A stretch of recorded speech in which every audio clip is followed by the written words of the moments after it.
Assalamualaikum warahmatullahi wabarakatuh. Perkenalkan, nama saya Rismawati, kelas A, NIM B1B1210068, Prodi Manajemen. Di sini saya akan membahas tentang investasi bisnis. Nah, pasti kalian bertanya, apa sih itu investasi bisnis? Investasi adalah istilah yang diberikan untuk kegiatan penanaman modal pada sebuah bisnis. Selanjutnya kita masuk pada bagaimana tingkat suku bunga mempengaruhi keputusan investasi. Nah, tingkat suku bunga ini menentukan biaya pinjaman mana mempengaruhi biaya dana pinjaman dan kelayakan proyek. Jika menggunakan dana sebesar 20%, maka mereka harus membayar kembali sekiranya 20% dari proyek tersebut. Jika pendanaannya turun, maka pembelian perusahaan juga akan turun, maka proyek dianggap tidak layak oleh perusahaan. Tingkat suku bunga ini terbagi menjadi dua. Yang pertama, anggaran modal, dan kedua, klasifikasi biaya modal. Anggaran modal adalah perusahaan yang menyelenggarakan modal yang digunakan untuk membeli berbagai aktiva, mulai dari anggaran modal perusahaan yang mempengaruhi oleh jumlah dan ukuran proyeknya. Klasifikasi biaya modal. Nah, ini menjadi 3 kategori. Yang pertama, perluasan bisnis yang ada. Yang kedua, mendirikan bisnis yang baru. Yang ketiga, investasi pada berbagai aktiva yang dapat mempengaruhi biaya-biaya. Selanjutnya adalah gugus tugas penganggaran modal. Yang pertama adalah gugus tugas mengusulkan proyek-proyek baru. Yang dimaksud sini adalah proyek-proyek baru terus-menerus diusulkan kepada perusahaan ketika berbagai departemen atau divisi memberikan input proyek baru untuk dipertimbangkan. Yang kedua adalah mengestimasi arus kas proyek-proyek tersebut. Nah, di sini adalah akan yang menghasilkan oleh proyek tersebut adalah bagian proses penganggaran modal yang penting. Pendapatan yang diterima dari proyek tersebut adalah tercermin dari arus kas yang masuk. Nah, yang ketiga adalah menentukan kelayakan proyek. Saat potensi proyek diusulkan dan arus kas juga dieliminasi, proyek tersebut harus dievaluasi untuk menentukan kelayakannya. Nah, selanjutnya adalah melaksanakan proyek yang layak. Proyek yang layak harus diberi status prioritas, sehingga proyek memerlukan penyesuaian segera dapat dilaksanakan lebih dahulu. Sebagai bagian dari proses pelaksanaan, perusahaan harus memperoleh dana yang diperlukan untuk membiayai proyek tersebut. Yang kelima adalah mengawasi proyek yang dilaksanakan.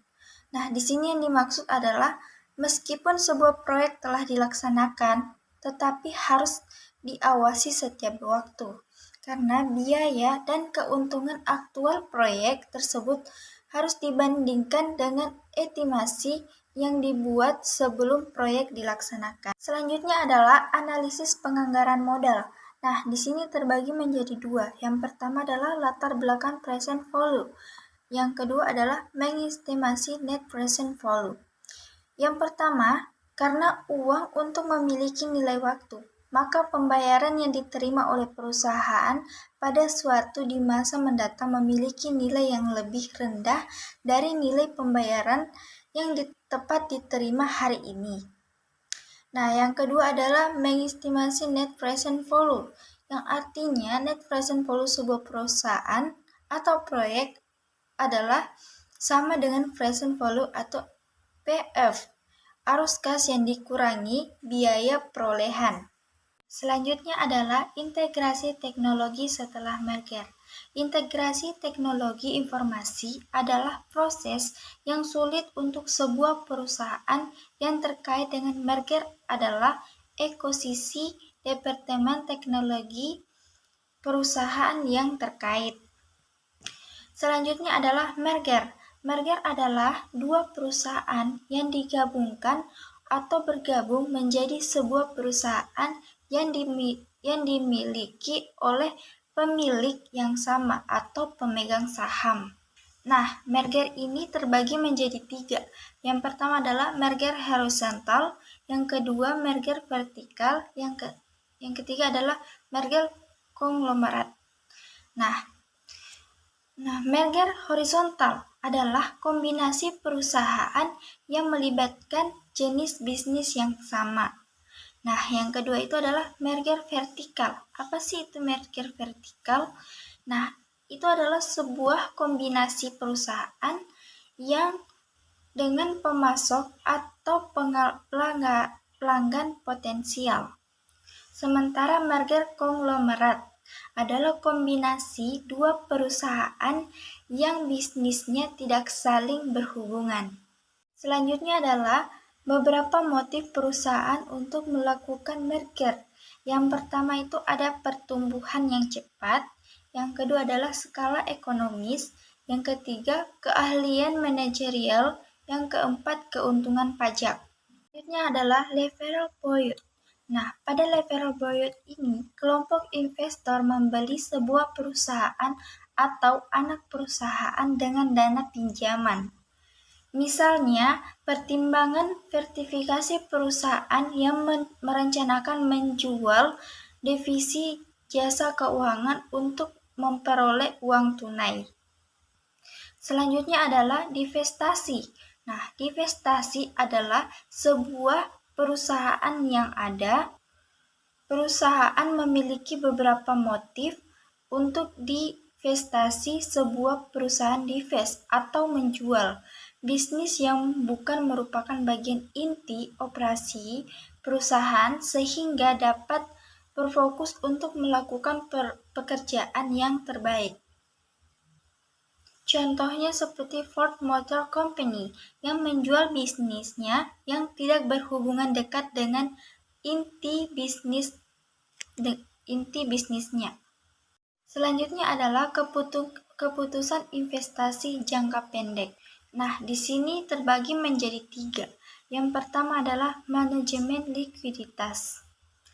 Manajemen likuiditas adalah perusahaan yang disebut liquid yang memiliki akses dana yang cukup untuk membayar tagihan-tagihan yang jatuh tempo.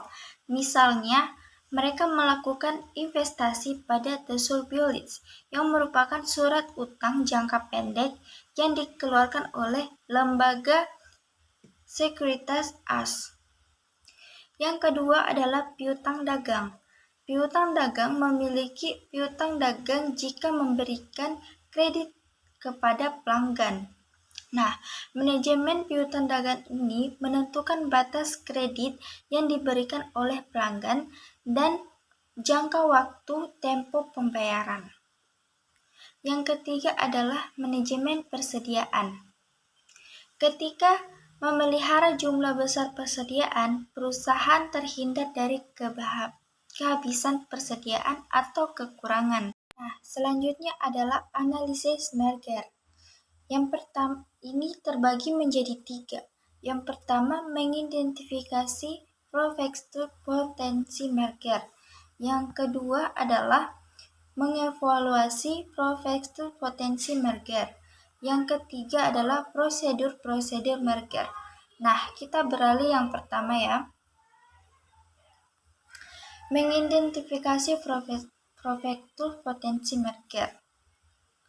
Banyak perusahaan yang berusaha mengidentifikasi potensi merger yang dapat membantu mencapai rencana strategi. Nah, jika berencana membutuhkan ini, maka produk perusahaan akan mempertimbangkan membeli atau mengakuisisi perusahaan dalam bisnis yang sama jika diperlukan untuk sebuah perusahaan pemasok jika menggunakan diversifikasi sebuah lini produk yang lebih besar. Tujuan perusahaan jangka panjang akan mempengaruhi seleksi profesi manajer yang berharga evaluasi. Yang kedua adalah mengevaluasi prospektus potensi merger. Nah, saat prospektif merger sudah teridentifikasi, maka harus dianalisis secara menyeluruh menggunakan laporan keuangan yang tersedia di masyarakat. Dari penilaian ini, potensi permasalahan yang tidak diungkapkan dalam laporan keuangan dapat ditemukan. Yang ketiga adalah membuat keputusan merger. Saat perusahaan telah mengidentifikasi calon tertentu yang berharap diakuisisi, maka mereka dapat menilai kelayakan akuisisi dengan menggunakan analisis modal. Nah, kinerja dari sebuah perusahaan dapat dinilai dengan melaksanakan analisis keuangan seperti diakuisisi. Analisis keuangan juga digunakan untuk mengidentifikasi alasan-alasan kinerja yang buruk, seperti kelebihan atau kekurangan investasi pada aktiva-aktiva jangka panjang maupun jangka pendek. Selanjutnya adalah prosedur merger. Nah, di sini terbagi menjadi 4. Yang pertama adalah pendanaan merger. Nah, merger biasanya memerlukan dana jangka panjang yang besar saat sebuah perusahaan membeli saham perusahaan yang lain. Salah satu metode perusahaan yang umum untuk mendanai merger adalah dengan menerbitkan sahamnya lebih banyak kepada masyarakat. Saat saham baru terjual kepada masyarakat, hasil pendapatannya digunakan untuk membeli saham target. Nah, yang kedua adalah penawaran tender.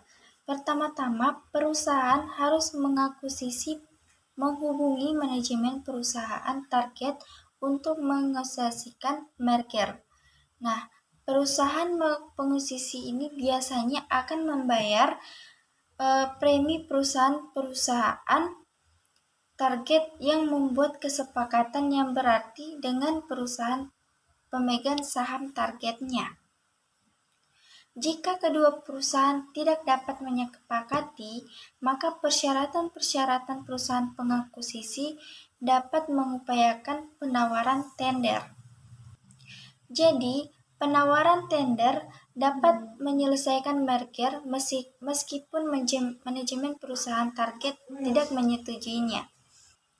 Selanjutnya adalah integrasi bisnis. Kunci kesuksesan dalam mengintegrasikan manajemen kedua perusahaan adalah dengan mengkomunikasikan secara jelas rencana strategi perusahaan. Terlebih dahulu adalah dengan mengkomunikasikan dengan jelas rencana strategi perusahaannya.